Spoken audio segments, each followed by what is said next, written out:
And I can always turn that off if anybody wants me to. Wants secret code stuff, Yeah. secret good advisors finish first stuff. Yeah. Cool. Well, thanks for coming, everyone who's here. So I don't know where this is going to go. The last one was kind of, thrown together pretty quickly, but I thought what we kind of covered today, or what I envisioned these being, is just chat sessions, right? Just sit around, talk, share horror stories, and what we've gone through and what we've lived through, and maybe ideas that everyone has, including myself, little righteous tricks that maybe we do to people so that they don't capitulate or they don't do stupid stuff. So that's what I thought. So I'll kind of start it off. Again, we hit these volatile times. And when we hit these volatile times, that tends to be when clients will call us and blow themselves up. And I usually lean back to trying to explain to people how, biologically and behaviorally, we're not built for the markets. And if we're cavemen right now, we were running down the street, we saw a big green apple hanging from a tree. During good markets, we'd grab that apple and eat that apple. During bad markets, we'd be running away and not even see the apple there. And of course, that's natural survivorship behavior. And it's natural to want to capitulate, and it's natural to do stupid things. Our lizard brains are focused on the short term, not the long term. We see brake lights in front of us. We see low-hanging branches when we're walking. We don't see where we're going to be driving 6 months from now.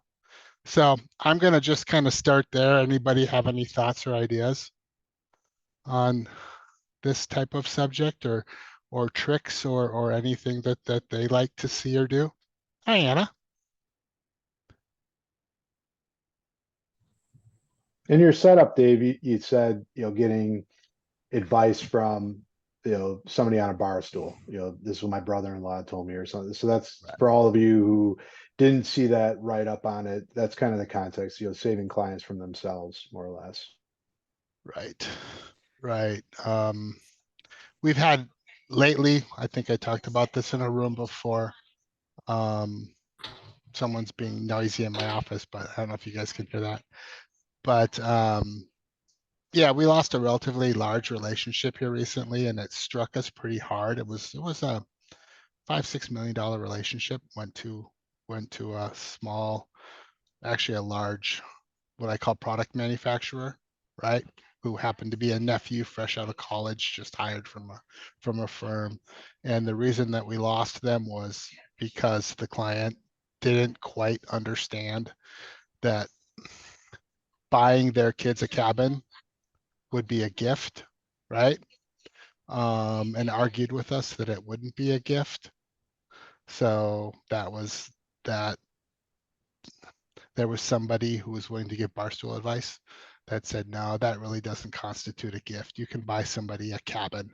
You don't have to gift it. You just buy it in their name with your money. Told them that just a whole variety of things that just patently weren't true, but what the client wanted to learn, what to hear. And of course, we ended up losing that relationship. In hindsight, we probably were a little pushy. We were probably pushed against it a little harder. The conversation was frustrating to us because they totally disagreed and claimed we didn't know what we're talking about. And then it kind of got out of control. Has anyone else had those types of situations, and maybe how would have you handled it? Dave, did you have a CPA involved, and did the other advisor, did they get CPAs involved in No, that one? it was emotional. Um, I even the client that we lost, the wife, um, kind of told me that I reminded her of her father, even though she was older than me, and that her father was always scolding her on what to do with her money.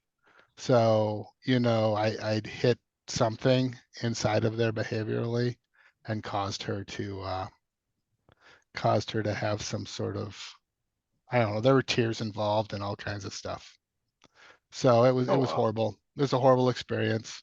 35 years of doing this. It was the first time I actually had somebody have like a mental breakdown because they had promised their kids that they would buy something that they couldn't afford. And it was the fourth or fifth time this had happened. Client was heading even though they had a lot of assets. Like I said, I think the total assets of everything they had was like 6 million, and they were cruising along at about 1.6 million a year in spend. Oh, wow. Yeah. And this was the fourth year of that. And it finally the shit hit the fan. And we're like, listen, you can't do this. And most of the money was spent on the kids. Most of the money was spent on buying the kids a business and buying the kids a cabin and buying the kids this and that. And as you know, those that kind of know what we do, we're really, really big on generational planning.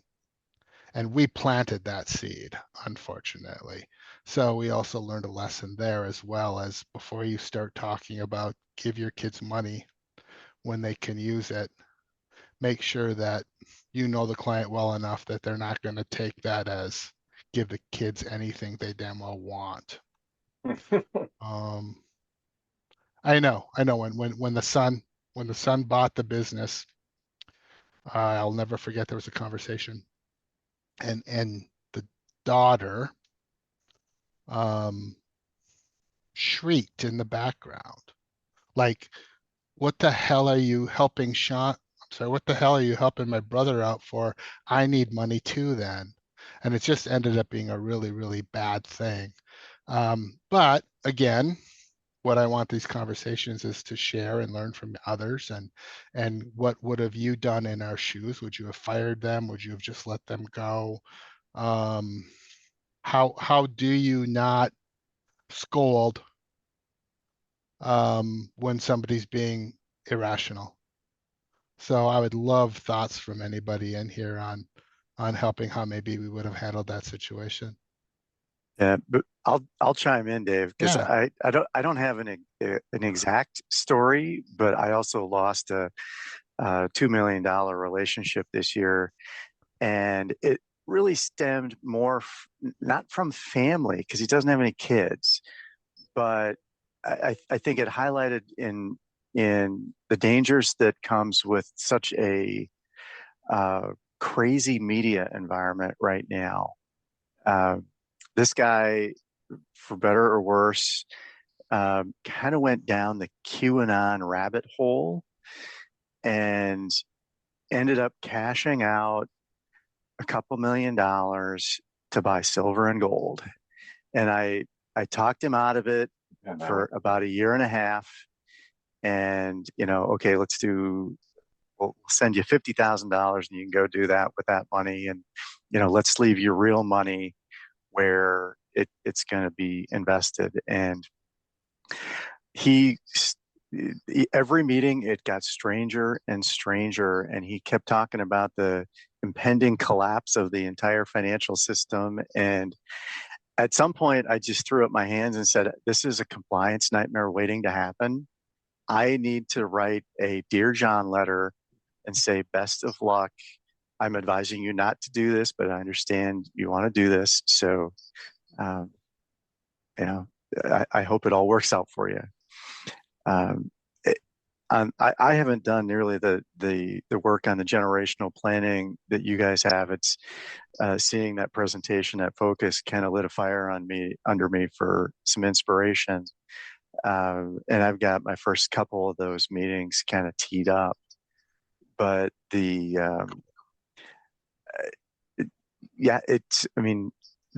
planning that you guys are so good at doing is the third party in the room in that situation for me. It's like, okay, let's put this up on the board and project it. And you know what? If you guys are okay running out of money in 4 years, let's proceed. Yeah, that for me, I've had a couple of these, and success in well, I've had success with two, not so much success with a third, but it was it was not that scale, right? But it was similar, and for better or worse, the way I handled it was I always start with, okay, yes, absolutely. And you realize that that will be a gift. And they'll say, no, no, it's not, because I got the Barstool advice. So, oh, really? Okay. You know what? In every experience that I've had, that would definitely be considered a gift, but I'm not a CPA. What does your CPA say?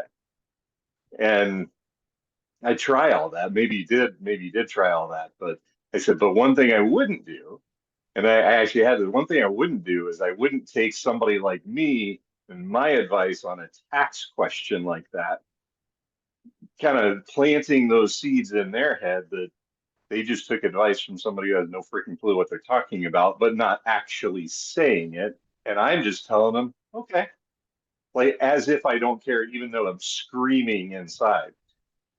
So, like I said, it worked twice, didn't work on the other time. So I don't know if it's a good advice or not, but Actually, that's awesome, John. That would have been a much better way to handle that. Let's get your attorney, your estate planning attorney, and an accountant involved in this before it gets any more heated. Unfortunately, we kind of let it get a little heated. They were frustrated, we were frustrated, but that's worth everything, John, because that probably would have saved the conversation had we just stopped, paused, and said, let's have a conference call with the other financial professionals and see what they think. That's huge. Thank you. Well, Dave, this is Ian. Hey, Ian. I'm so grateful for your humility. I think there's an awe that I have regarding how you approach your practice and relationships. And I think we can always go back and look in hindsight, like what we could have done. But it seems like what you're describing as a client who it seems like to be unsuitable to begin with. Whether you had had the accountant or the expert there, it seems like there's a history here of difficulties of having them understand that you are the professional. And when that happened, I don't know if I've been able to convince people to think differently, even when there's logical proof that they're stupid. Right. I know. So I know. in this case, I mean, we can each share about our stories, but I think it comes down to why do we feel so attached, right? Sometimes to the conversation that our client is having with us. Why do we care so much, right? I mean, because if we step back, I think it's a lot easier to go, wait a minute, this is not my money, right? And if they run out of money, that's on them, and we just write it off. This is client initiated, right? And that allows for us to walk away. But I think people who are doing good, I think we have a hard time of understanding the boundaries of when to shut up and walk away. Right. And even firing clients. To me, firing clients, I think I put that in the message, that the gut reaction is I'll just fire them. Well, that's really hard. I mean, at least for me, and I'm sure if we can talk big, all of us, and say, you know what, I'll just fire that client. Do you really? Right? I mean, sometimes, like you said, you'll send them, Joe, you'll send them like a Dear John, I don't really fit for you. But we tend to fight pretty hard to try to make them see the light. I mean, I always like to, when these bad markets happen, I mean, one of the things I like to share with people, it's kind of smart assy, is, while your standard of living through retirement is really likely in danger, if you capitulate, at least your money will be safe for now, right? So it's just kind of crazy how that all plays out. But thank you, Ian. That's so true. Dave, I kind of feel like this is evidence of how in our role we are often like counselors too. So I don't know that I would, some clients don't need to be fired to fix the situation. Sometimes they just need counseled. I have a gal that is recently divorced and just talking about boundaries, right? Well, now you need to set some boundaries and have a backbone and stick to them. And I think this mother needed some boundaries with her children, her adult children. Sounds like they didn't understand. Like she didn't have a backbone to stand up. Well, I gave this to one kid, now I have to do this. And maybe there should have been a plan ahead of time if you knew she was so generous. Like, okay, we're going to carve out this much for each kid, and that's it. You have to stop here, until you're gone. They don't get any more. And so knowing your client well enough to know when you have to help them set boundaries sometimes, That's hard though. And they may or may not listen to you still, but sometimes people don't know how to navigate relationships, or there's dysfunction in the family, and we got to listen and we got to sort through all that and help guide them through that. That's all. It's just all the psychology we have to be able to deal with in addition to the finances. Absolutely. There's a No question. there's a gentleman that I work with. I've worked with a couple times. His name is Jeff Sdalov. If you want an introduction to him, he doesn't do any financial advice or anything else. He just deals with. He's I think a psychologist or a psychiatrist by trade, but he stopped his practice and now he just deals with generational wealth and big family money with, businesses, and how to navigate the relationships between brothers, sisters, mothers, daughters, sons. And it's fascinating to listen to him talk about that kind of stuff. His services aren't cheap, but they're worth it for these families with big money, where maybe you have a couple people who get it and a couple people who don't get it, and you need them to come together. John, what's his name? His name's Jeff Sdalov. I'd have to look up his Well, I contact was just going to information, say, but I can get it to you. we'll include that, or if I can get that from you in the follow-up, but that might be somebody to have as, as a guest at some point. I Oh think yeah, Yeah. I would love that name if I get that. I actually have another case right now where it's one of my favorite clients. Love them dearly, and they've got 2 kids that have kind of gone wayward on them over money. One married someone who thought that she should get all of her money now, same type of thing, but the parents are pushing back. And it's just heartbreaking because of the family dynamic has gone so bad, and they would do anything to try to figure out how to meet with the figure out how to meet in the middle with their kids. I'd love to get that information from you, for sure. Yeah. I'll find it. Cool. I talked with them this morning, so you'd think I'd know it off the top of my head. Right. That's awesome. One other thing I'll just mention, I have never had a client this big, so I don't have to worry about it, but I wish I did, is I did visit when I was on Wall Street, and I was going around the country and talking to financial advisors and all that. I ran into a guy that had all sorts of pro football, basketball, baseball guys.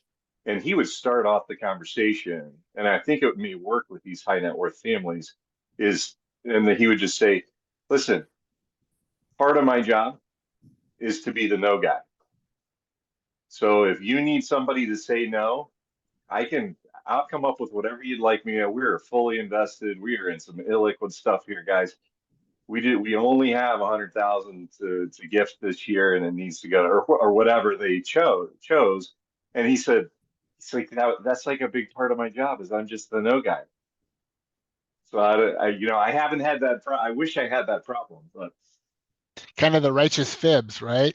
Where you just kind of righteously can not be totally transparent, but you're doing it not to benefit yourself. You're doing it to benefit your client.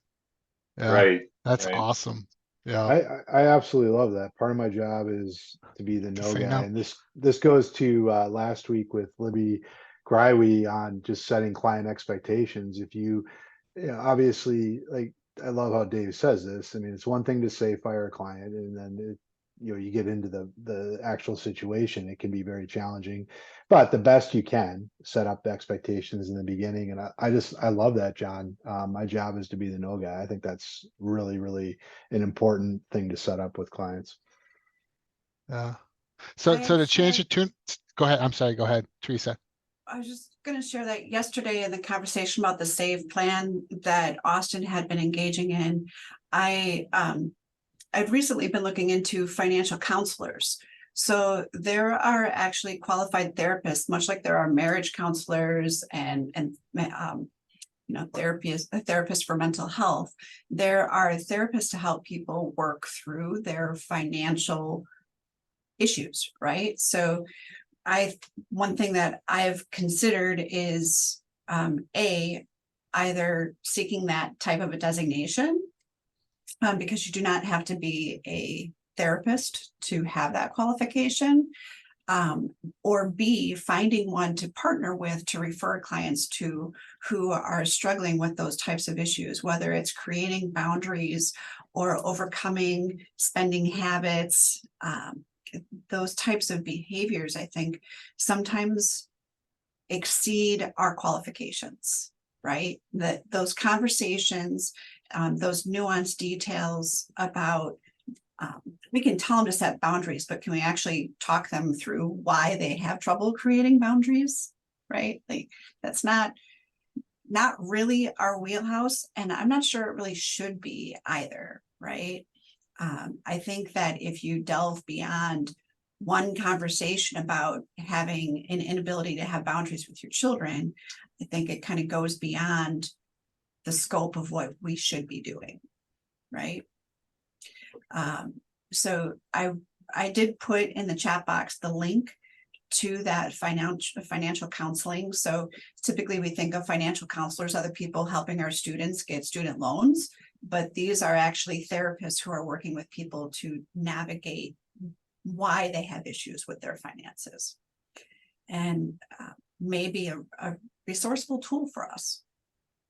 Yeah. When she said you triggered me to memories of my father, that I should have went, all right, we need a different type of we need a different type of counselor. I do actually share with my clients, the office building that I'm in has 2 different counselors' offices. And so I've shared business cards. I've said, I think that maybe you're going beyond the scope of what I'm capable of helping you navigate. I do have contact information. They're right here in my building if you're interested. If you're not, I have contact information for 2 outside. I have referred clients to seek therapy. Like, that sounds bad, but I have told clients I am not capable. You share so much personal information with us. Clients share a deep amount of information with us that they don't share outside of our rooms most often, right? They don't Not share even that, like family. right? They might Not tell you even more than they family. tell their therapist, right? Yeah. And there's a fine line between acknowledging when it has breached the line of where I can no longer really be of value other than a friend, right?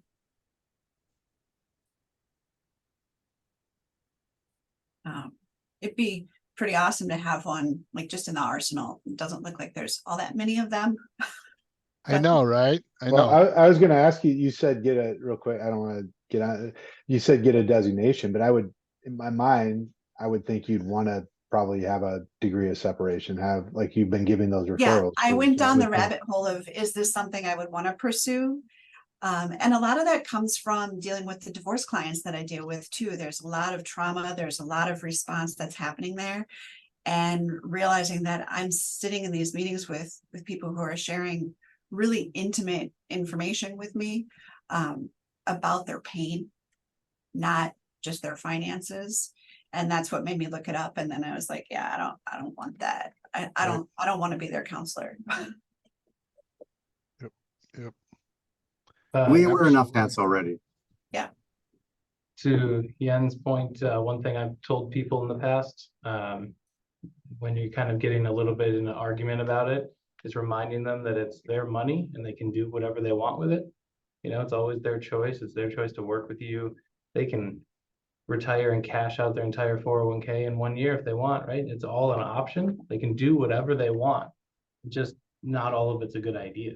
And that's basic, but reminding them that it's their money sometimes gives them a little bit of power back, and then they don't feel so secondhand or dad's yelling at them kind of thing. Yeah, just to echo that, I think one thing I've found successful is I kind of define my role to a client as I'm not so much here to tell you what to do. I try to empower them as adults and say that, you're an adult, you can make an adult decision. My job is to make sure you make that decision with as much information as you can have so that you can make an adult decision, and it kind of is really more about empowering them to make smart decisions. Yeah, I always, one of my favorite sayings is, when it comes to money, we all like to think we're like Spock, right? Everything is rational. But in reality, we're really just a bunch of Homer Simpsons, right? So we're Dave, always, we're always, if you remember back in the day, you told me this and it resonated with me where you said, if an advisor is really there, they're going to get emotional because they care about the client so much, right? If you're really that, I mean, it's hard, as much as you want to say that separation. Anyway, if you remember, you told me that one time and it just really, because one of the values is that you do have that degree of separation, but at the same time, you are so involved. right, right, right. So our tools tend to be, when someone wants to do this, it's like, let's see what the financial plan says, right?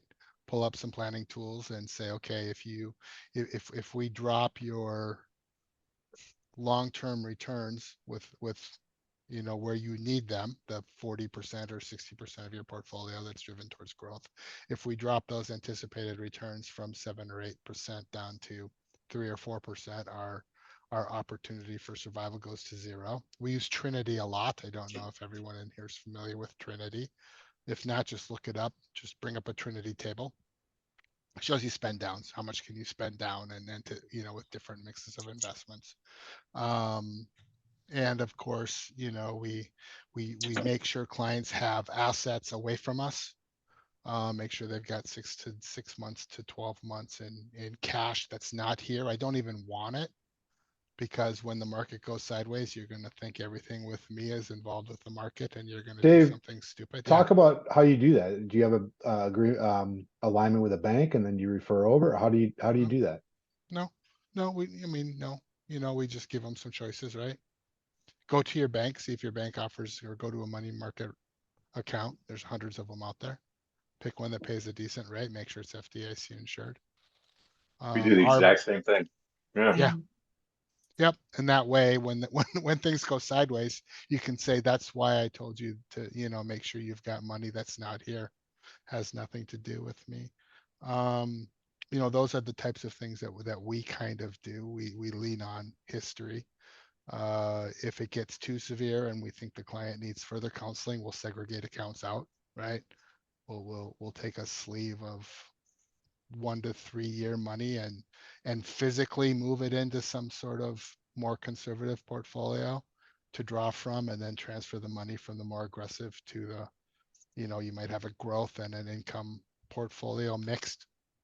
Normally the most efficient way is to have one account and just drive it that way, but sometimes as a crutch, if a client has a propensity to bailing, we can remind them that this account with $300,000, that's for your next 5 years of draw, and this account with $600,000, that's going to fill the other bucket. So those are kinds of some of the things that we do. How about anybody else? What else resonates with you? Or are you doing what I do as well? We do exactly what you do. The only thing different is we will have, if somebody's not comfortable with just that, we say 3 to 6 months of cash in a bank savings account type thing. And if they still have some conservative needs, we explain to them, all right, we're going to set aside, this chunk where you'll earn more than you would in a bank. But if you need it, you're not going to be, maybe it's 2 year, like the bullet shares ETF, we put a slug in that, maybe it's in the munis or whatever. And maybe we'll ladder maybe out to 5 years, but they'll get between 5 and 6%, so much better than at the bank. But they are just not comfortable. I got a lot of clients that are not comfortable with any bank, even the big banks, because they're just nervous after the spring. So, but yeah, very similar to your philosophy there. Is anybody running like a cash alt portfolio? We've been using that JP Morgan money market fund tied with BIL and then tied with BILS. So BIL is 1 to 3 months. BILS is 3 to 12 month treasuries, and then using using one of the JP Morgan money market funds as well. Getting about Yeah, a Schwab. 540. Yeah, Schwab has the similar one that we use, and they manage it so it's between 1 and 3 years all the time, but they Nice. get a decent, really decent return. Yeah. Nice. Yeah, I've used JPST, similar idea. JP But Morgan I Chase, also, Dave, I've also started using the drawdown account so that, you know, somebody can see the market go down and realize their cash flow is not going to be compromised. it's awesome. Cool. Yeah. When you segregate out those assets, do you build it out with a smaller fee? Do you charge the same fee? Do you do anything like that, or do you use brokerage, or what So are other far, people I doing? haven't differentiated fees based on time horizon. I'm looking at switching to just family-based tiered anyway, you know, so that it's more uniform across different accounts. Yeah, that's what we do. We can talk more about that, Joe. Joe, are I've you talking about been- like a net worth like fee, like charging on net Well, worth? So Small doing practice? no, just tiered billing rather than account by account billing. Yeah, tier. Okay. Do tiered billing based on the size of the AUM relationship. You know, Yeah, that so way we- my $4 million accounts, I still have a little bit of money where I'm making this, you know, the sort of the same fee as with everybody else, and then it scales down. But then if somebody takes out half their money, I don't have to go back to them and increase the fee because it happens automatically. On money market and CD type holdings, I keep them in brokerage.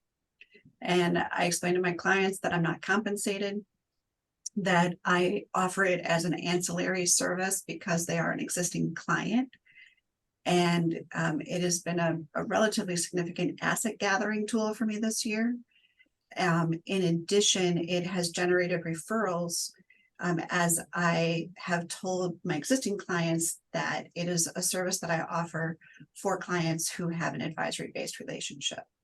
So it has actually generated referrals of other clients, new clients to me who are coming from other advisors not offering that type of a service. But the caveat is it's wallet share, right? I don't typically work with clients who have other advisors. I have very solid wallet share of my clients. And so those new referrals are becoming full-blown 100% wallet share with me clients. That's awesome, Teresa. That's kind of what we do too. It kind of depends on the purpose of that account. If it's a cash flow account, then we have to actively manage distributions, and it might own 3 or 4 different ETFs. You know, we might sleeve off a fixed income portion at a reduced fee, maybe 35, 40 basis points or something.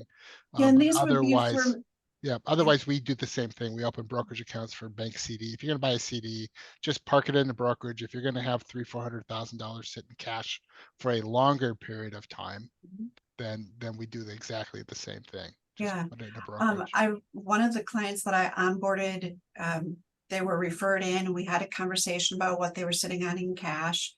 It turned out that they were sitting on what they told me was $350,000 in their checking account. And their monthly spending is under $5,000 a month. So there wasn't even a justification for that large of a checking account balance. And so we went through the conversation. It turned out that when we opened the brokerage with cash, that they're just not comfortable investing right now. It turned out to be $750,000 that came in brokerage. And in addition to advisory retirement assets that we were able to put into work. But sitting there and knowing that they have that cash on the sidelines, there's going to be a point where that's an excessive amount and they're going to become willing to invest that further, right? I have a very difficult time charging a fee on something I'm not managing, other than knowing at some point it's going to be put to play. Right. Yeah. One of the things I always worry about with those types of clients, though, and I'd love to hear from other people, is in almost with a lot of certainty, the time that they're going to get comfortable going into the market is going to be the next time the market hits a new high. It's not going to be when the market's down 20% from now. It's going to be when the market's up 20% from now. And that to me is a conversation that is really difficult. I don't mind them holding cash, but I always make it really, really clear that, you know, the best time to invest was 10 years ago. The second best time to invest is now, right? I don't know if you don't need this money for 10 or 15 years, then why? Now I get it. Right now is especially scary because, you know, risk-free return, you know, the risk premiums are like zero, but well, and to balance nonetheless, it's that, difficult. yeah, and I would like to just clarify with that client that they did indeed have investable assets. That was just the amount they were not comfortable with investing. Right. And I'll add really quickly, there's a service, if folks aren't aware, it's called Max My Interest. And it's a technology platform that basically when you open an account with them, they essentially allow you to open multiple different like high yield online savings accounts through their one platform. And so if you link them to your checking account, and then if you send money to Max, they will cascade your money to like one of these savings accounts, but they're always prioritizing the one with the highest yield. So like it kind of avoids you having to go chase these high yield savings. Your money flows from one to the other. And then at year end, they consolidate your 1099. So you only have one 1099 login. You can get a little. This is cool. I have not heard of that. Yeah, well, where do I find it? Max My Interest? Yeah, maxmyinterest.com. There's an advisor portal. So you can see your clients on there. There's $75 million of FDIC coverage, I think. I mean, just something dumb. There's a business solution that's through ADM that's like is a lower yield. I think it's like 4.6, but also $75 million of FDIC. That's been kind of interesting to me. But there's a couple of clunks that I've run into. Like one is that like if the client needs a statement, technically they need to go log in with that bank. So like I had a client that was going to get a mortgage and the mortgage broker asked for a statement. So I said, you know, so it was Consumers Bank or something that they had to log into and they did have an account there and all of that. So they had no problems. And then the other thing is like beneficiaries. You know, ideally, if you're doing it perfect, you would want to log into each of these banks and make sure you set a beneficiary. I don't know if Max is syncing that properly. So those are kind of the two headaches, but it's kind of a cool service. Do they work with clients directly? I was just wondering if that would be a competitive thing at some point, or is it all? No, I mean they're built so that like you have an advisor platform or whatever. I mean, I don't know that they have like an advisory arm. It's just they're a technology provider, is my understanding. So super cool. Yeah, Austin keeps sending me. He's over at whatever the hell's like. What's it called? That Future Proof. He keeps sending me all this stuff. Going, oh my God, we gotta buy this software. We gotta buy this software, and I can see my budget just getting crushed by the minute. So, does anybody know if they're approved as a third party? Yeah, I'm independent, so I don't know. Who do you clear through, Brent? I use Schwab for my custodian. Who do you use? Like I custody through Schwab, but Schwab? Okay. Yeah. It doesn't look like they're approved through LPL. Yeah, so that would be the only tricky part. Because broker dealers are inherently evil. Sorry, guys. I see John laughing over there. I don't know, Brent. I got some of my TD buddies that are they're not a big fan of Schwab at the moment. Well, and right now it's tough. I was going to make a second point. So I'm on Schwab right now. I'd like to be on Fidelity at some point. One thing Fidelity does on the personal side, and I don't know if they do this for like the advisory, but so my like checking account is with Fidelity. They have auto redeemable money markets. So like I can keep 100% of my money in my checking account in like SPAXX. I can write a check out of it and it'll automatically go in and sell the money market, which like Schwab would like never dare do because all their deposits would dry up overnight. But you know, it's kind of interesting, and it didn't really matter until yields were 5%. So Yeah.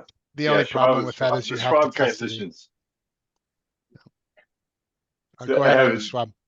No, I'm just curious because I thought I was the only one living it in this group. Is somebody else living the whole Yeah, switch well, over that's to the Schwab? discussion, John, how that's going, how that transition's been going. I've heard anecdotally from a few people. I mean, I'll cut them some slack. They're more attentive than I thought they would be, and the poor people on the phone, which my heart goes out to them because they got to be getting crushed, right? But there was no way, at least not that I could figure out. I mean, they gave you so much information. I mean, reams, right? And I think the idea was we want to help you with this transition. So here's 5,000 pages of information on how to use our system. And you just kind of went, and that was before. So then everything switches over in one weekend, and you've never seen assets on their system and how it looks, and your buttons and your dials are, and you're flying. I mean, this is kind of important stuff here. You're flying a pretty important plane here. And you're like, I tried to get everything done that I knew about before, but you constantly have clients who need stuff. And all of a sudden you're like, in your head, you're like, yeah, I have no idea how to help you. And you're like, let me call you back. And then you sit on hold for an hour. It's, yeah, they didn't ask me, but have you had bad hold times? Because I mean, I'll say my service, I mean, I have a service team at Schwab. I called them, you know, they've been really great since I started the practice a year ago. And I asked them this week, and it's funny you said that it like the people on the phone are better than I expected. They said, you know, the transition is going better than we expected. The TD people aren't that bad, you know, so you both apparently think the same thing. Yeah, no, they are great. And the hold times haven't been as bad as I thought they would be. They're like, you know, if you call in during middle of the day, they're going to be 10, 15.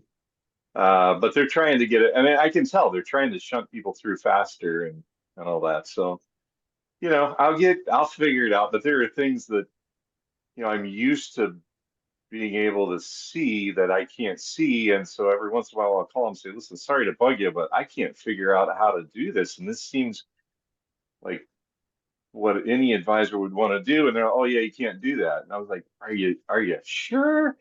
Oh wait, oh no, here, yeah, you can do that. So I don't know. It's fine. We'll figure it out. But it's going to take a bit. Makes me feel bad. I started my own practice having never done my own service and showed up on Schwab Advisor Center and said, okay, now what? You know, so it makes me feel a little better for what I've had to figure out the last year. Yeah. Yeah. So I have to give a real quick plug here because I meant to earlier. So Joe, you had mentioned you had somebody click on one of those clickbait, buy gold, sell everything, the world's coming to an end, right? So I had a client do that, sent me over, said, you got to watch this, Dave, and sent me over one of those. Yeah. The world's coming to an end, put all your money in gold. I watched it. I listened to it. It was interesting. I told the client, you know, they have some really good points. There's no question about it. And I'm a podcast guy, right? So I happened to just listen to Jonathan Bednar's podcast like 4 days before that person sent it to me. Most of you maybe know Jonathan. I think is he in here? John, he should be if he's not. He's We have not. to I've get him tried in a here. couple of times. Somebody needs that. He's just a really good advisor. He runs this podcast called What the Wealth. So he had just talked about how the charlatans come out when there's market volatility. So I sent that back to her. And I said, here's a good buddy of mine. Here's his podcast. Why don't I listen to yours? You listen to mine. Yeah. She came in and she was like, yep, I agreed with everything that he said. Thank you so much for sending it over. So there's another professional. Whether it's him or not, I like that idea of, you know, to Teresa's point, you know, therapy or whatever, you got to give a degree of separation, but maybe that advice needs to come from somebody else, whether it's John or whoever. Yeah. I like that idea. Yeah, I called Jonathan. I said, can the client call you? He's like, sure. I'm like, okay. There's bold, you know, but Jonathan wouldn't. I trust him like I trust everyone in this room. But yeah, so it's kind of fun, kind of cool. I When think that, clients of mine go off on gold, I share the periodic table of commodities with them that I just put in the link. It's just kind of nice to show them, hey, there's still a heck of a lot of volatility. You just don't hear the news about it because it's not sexy in the news, right? It's been a helpful tool. I think Thanks for sharing that. I like that. Yeah. one Yeah, of the thank last times you. we talked to one of my clients, that a financial planning client that didn't invest after I told her to. I read part of Nick Murray's book to her in a meeting about it. Like specifically has 3 days of around the year about you right now, and this is what he says. I need to follow up with her and see if she did it after that. But Oh, that's actually, Eric, that's myself, when I feel like maybe everyone's right, everything should be sold. He's my go-to guy. I pull up Nick Murray and I just, man, he's my guru, right? You read that and you just kind of like go, okay, relax. So personally for me, when I'm throwing up in the garbage can, Nick Murray's my guy. So. with the So season here's a start, question. I Here's don't a know what she question for did the in it. group. Here's a question for the group. So I bought like 5 accounts from an older gentleman because my practice is spread all over the United States, and the one he had a larger practice, and the person that bought that didn't want those all over the US, but I'm used to it, so I'm like, I'll take them. So found out that when the market gets rough, he's like the worst one. And he became a client of mine because he retired and he's a client of mine. So suddenly he's talking with his old friends who are these clients. He's like, yeah, I'm getting out of the market. Well, that's not I don't time the market. That is like the opposite of what I do. So now what do I do? I have a little bit of an issue here because he's talking to him over here and he's moving around his own account. He's like, oh, we gotta get out, you know, back in, I'm back in. And I use the analogy, the market's like, you know, your account's like a bar of soap. The more you handle it, the more it disappears. And it resonates with some of them, but some of them are like, I don't know what Roy said. Any like advice? Because I've been struggling with this for over a year now. They'll be talking out on the golf course, and it's, you know, it's not like the guy on the bar stool, it's their old advisor. So I'll share that I have the book of business that I acquired came from an advisor who is a bit of a conspiracist, right? It was actually pretty easy to navigate the conversations, and now 10 years out, I have clients who say, wow, you know, you're so different. It's, you know, but you still have them.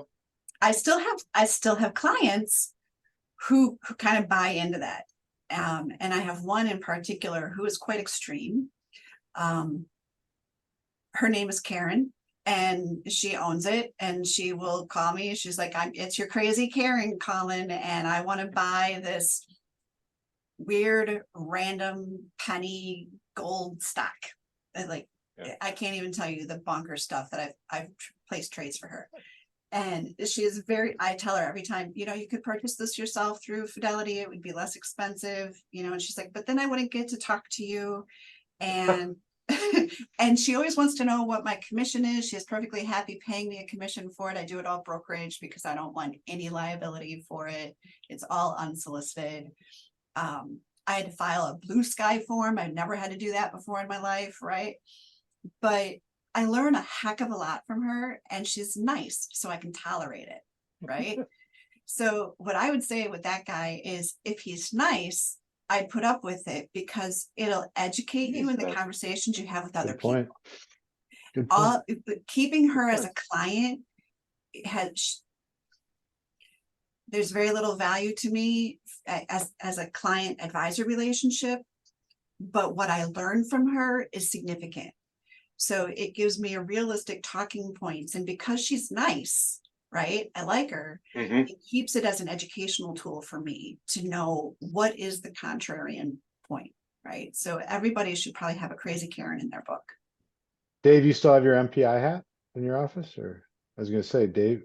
I used to, I don't know where it went. I have it somewhere. I hope it's It's- somewhere around. It's good to It's hear from the signed. other side. I know. Signed, I'm MPI hat. Anyway, I mean, I was just thinking, Teresa, that's such a good point, but I was just thinking in the business, right? Like in that case, just knowing, that comes up a lot and just knowing what else is out there. I love that point, Teresa. Thank you. So Yeah, guys, that I is a good had point. this slated for like 45 minutes because I got a 4:30. Yeah. You guys keep going, right? Because this is what I was hoping, and I'm gonna listen to the replay. But thank you, honestly, thank you. This is exactly what I hoped it would be. Just kind of have fun with it, share some ideas, bounce some. I picked up a whole bunch of Max My Interest and this Jeff's who I'm going to learn more about, and maybe talking to learning a little more about financial counseling and a whole bunch of stuff. So thank Yeah. you. I'm going to pop off, but thank you. Take Thanks, care. All right. Goodbye. So, John, And Ray, John, I'm I just gonna steal- introduced you over LinkedIn to Jeff Sdalov, so you'll have his information, John. I mean, again, I have like written down to Dave's point, I have like 5 spin-off conversations we can have from this. That would be one of them. Bringing him in, or somebody like that. Like Teresa, you and I had talked about somebody who could maybe fill a role like that. From a family practice standpoint, potentially, but I don't know. I guess maybe that's a little bit different, John, what you're talking about. Yeah. I don't know. Whatever works. On the brokerage idea and like earning, there's commissions, but reduce the liability. I kind of have that conversation with people sometimes too, that it's more expensive to hire an advisor than to do it yourself. So why would you tell me what to buy and sell rather than take my advice? And I don't want your advice either. So it's either hire me for my advice or do it yourself. It's a lot cheaper.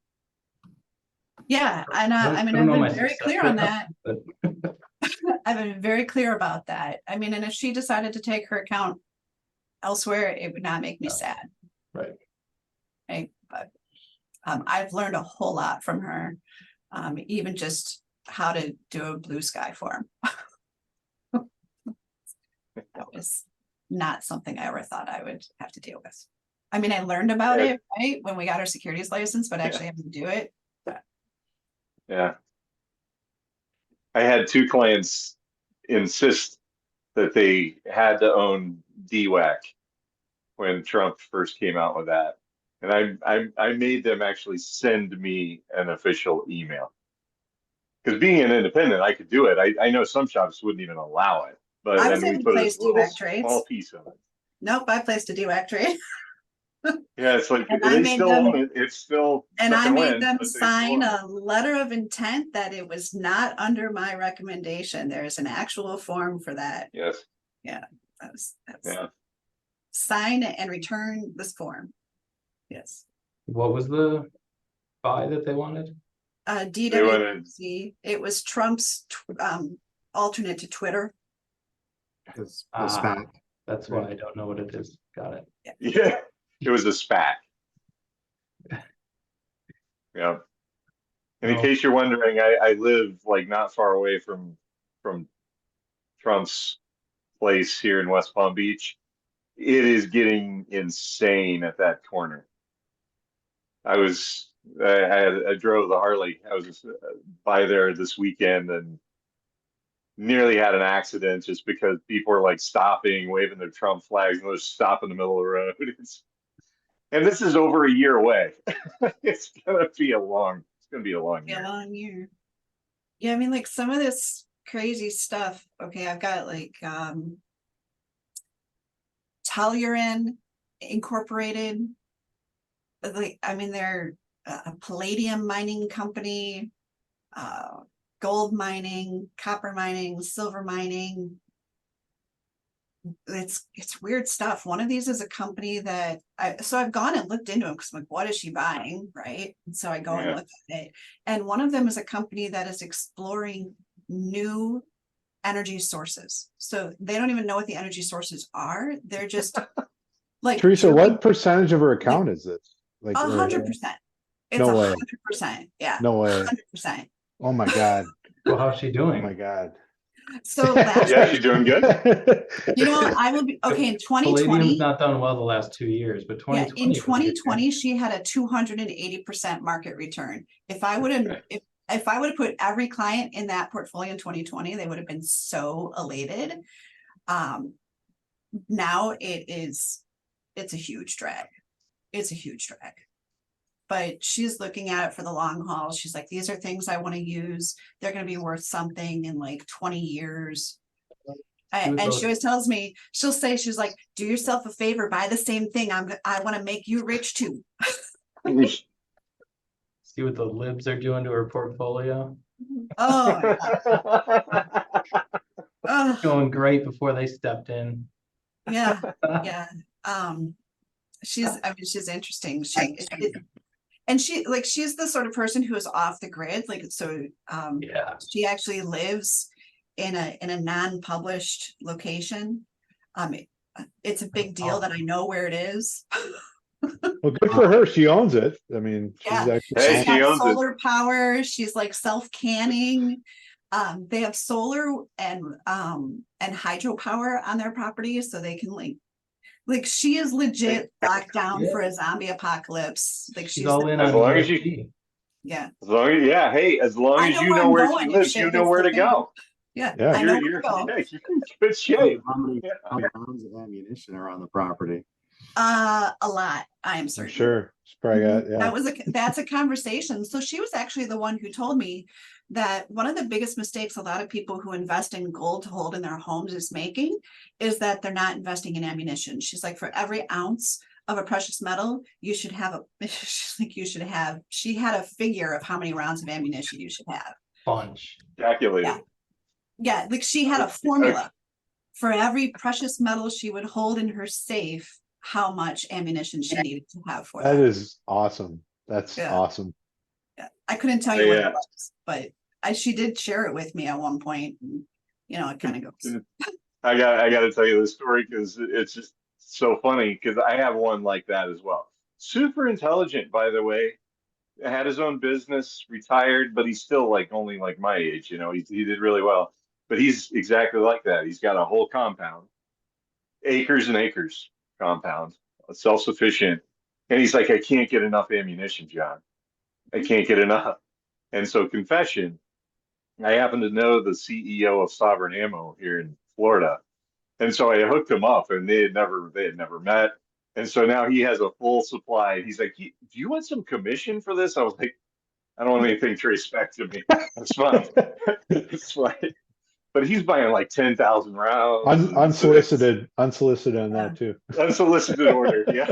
Well, what was great about the conversation with her was that the conversation where she was explaining to me how much ammunition you should hold, that had never really processed to me that if I was going to stockpile gold in my house, I better would be willing to defend it. Right. Right. And I do shoot firearms. So it was a great talking point to other clients who called and asked me about buying gold. I was like, well, if you want to buy gold, you better be prepared to defend it. Oh, I'm anti-gun, right? Like That was always the my anti-gun client.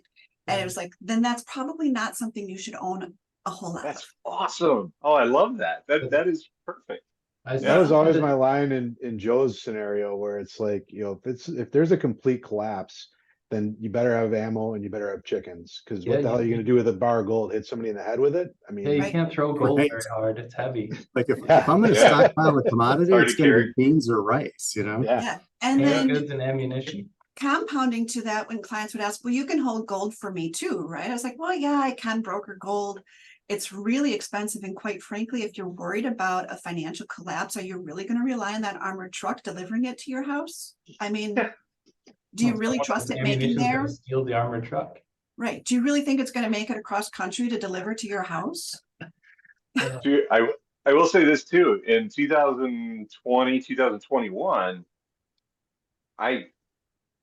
confessions here, but I go to the range as well. I grew up in West Virginia, and I buy 9mm in bulk for target practice. So I go to the range, and nobody could find ammo, but I had plenty, and people were offering me stupid money for a box of 9mm, and I actually sold some. I was I like, did too. I mean, it was dumb money. It was over $1 a round. It was crazy. Yeah, I shot competitive 9mm, and so I hoarded it as well. And then in 2020, it was like, well, I have plenty. And then I had a injury. I'm like, I can't really shoot. So how much of this do I still need? There you go. Baseball cards, PS5s, and ammunition. Yeah. Oh my gosh. Yep. Now I had there's an somebody asset ask allocation. me- I had somebody ask me last week if I know anybody who is interested in investing in the Elsa Disney card. So new thing, Disney has come out with trading cards like Pokemon cards. And the Wow. Elsa card is apparently worth $700. So their Oh. little kid had pulled the card and they were wondering if I knew somebody who wanted to buy it. Yeah, because get rid of it quick, right? And they're like, you're big into Disney. Do you want to buy it? I said, no, but it's not something I'm really interested in putting next to my Beanie Baby collection. I coworker and friend, won't name names, just did a card break for $250 and pulled a $10,000 card out of it. So it works sometimes. Yeah. Yeah. It's only I've got a good friend of mine sell who it. runs a store, and another client who has literally, I'm not kidding, millions invested in stuff like Michael Jordan jerseys and cards. And to your point, she educates me on all this stuff. But getting her to, I mean, she's 83 years old. No, I'm like, what are you going to do with all this stuff? Her kids don't want it. They don't, And it is it's a lot like expensive telling stuff. people, they're not liquid until you have a buyer, right? It's not worth anything unless you have a buyer for it. Yeah. I mean, it's Maybe. great. He's got his Tulip Elsa bulbs. card he wants to sell for $700, but I'd want to sell it for 700 grand too, or $700. That'd be awesome. but you got to find the buyer. Sell it immediately. If it's worth something, Yes. sell it. I told him to take it to the little game store and have them sell it. He's like, oh, they charge a 20% commission. I was hoping to cut that So out. what? eBay charges a commission too. Everybody does. Just sell it. Yeah, I'm out. I'm not interested. Interesting. Yeah. All right. You guys take care. Nice to see you Yeah. all. Thanks, everybody. Good to see you. Thanks for All right. Good one. appreciate it. We'll see ya. Later.